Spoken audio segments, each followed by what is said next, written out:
This is a quick diagram I put together showing the major components of an aquaponics system.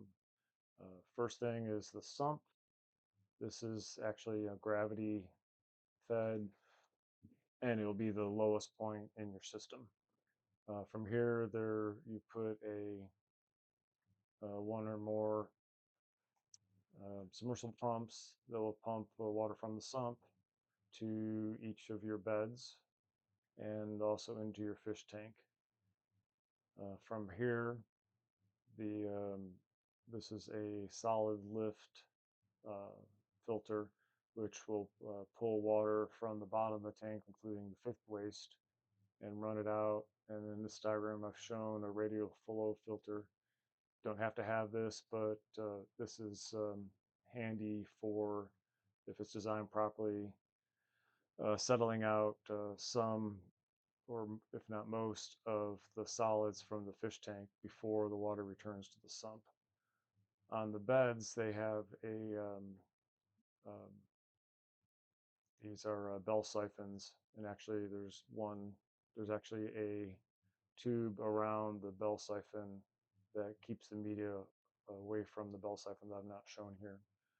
Another important point is this tube in the fish tank has an opening on the top as a siphon break, so that if water does not keep coming into the fish tank, eventually the water level will drop to a point that water can no longer flow.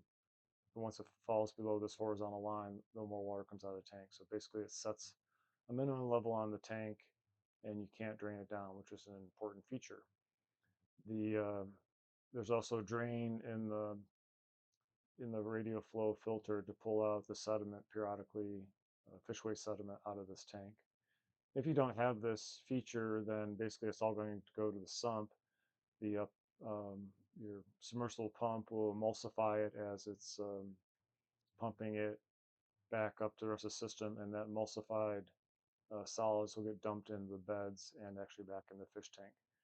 So you can do it this way without the radial flow filter, but you'll end up with more solids in your beds. And in fact, I have this problem in several of my beds currently where I've built up a bunch of fish waste, and now I'm going to have to at some point pull the gravel and wash it off and put it back in, which is not ideal. So I would recommend using, set up your system up if you're designing something from new to add a radial flow filter. Next, I'll run outside and give you some pictures of my setup and talk through some of the things that I'm happy with on design, and some things that I will probably be changing in somewhat in the near future. So as I mentioned earlier when I was walking through the overall diagram of my aquaponics system and some ideas and things that I've tried, I thought I would walk you through, just highlight a couple points that I made in that, going through that diagram. So here is a bed where I've designed where I did the bell siphon correctly, and there is water.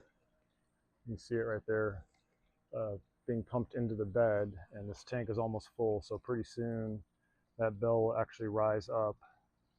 I think pretty soon. Yeah, it looks like it's going to be soon. And okay, the bell is starting to float up, and now it's sucking water out. You can see it coming out on the bottom, and this is one that I designed correctly that has a very short pipe, so it breaks the siphon when it's done draining. I still have 4 older beds, this one being one of them, that has a long pipe from the bell siphon out. This one's the same way, and there's 2 more down there that are the same way. They have a long pipe from the bell siphon out to the output, and it struggles breaking a vacuum. It doesn't run um, correctly. So I've basically taken the siphon out and just let it run straight through. This one here is one of the newer ones that I built, and it does have, there's the inlet pipe sitting right there underneath the veggies. There, you see it. And then it fills up that bed, and then there's a bell siphon at the end. This one's actually still running. You can see a bell siphon there. And there's a plate on the bottom of this one that the bell siphon is mounted to, so that it has a short run from the output of the pipe. So when this water finishes draining, then it'll break the vacuum and it can continue on another cycle. The other tank, this bed here on top of the pond, I call it under pond, is the same way. It's got a short pipe that, get down here, see it? Hard to see it. There's a little water dripping out of it. You can see that water dripping. It's got a short pipe, and that will break its siphon correctly. And then this one is the same thing. Got a good bell siphon. It's actually draining now. And there is a aluminum stand I built down in there that the pipe is mounted to, and so there's an air gap, so the siphon will break correctly.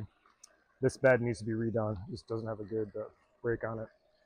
This fish pond here, when I designed it, I did not put a solid lift filter on it, so consequently I'm just pumping a lot of water through the tank to try and remove as much solids as I can, at least get them down to the sump.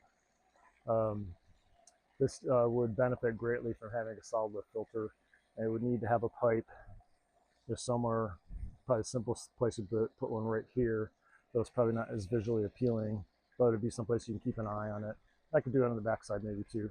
But basically you have to have a pipe, a stand pipe with a siphon break on it, that where the siphon break is above the water level, but the horizontal pipe will allow the horizontal pipe to a vertical pipe, which I showed in the diagram, so you should understand that. That'll pull the solids off the bottom along with water from the bottom.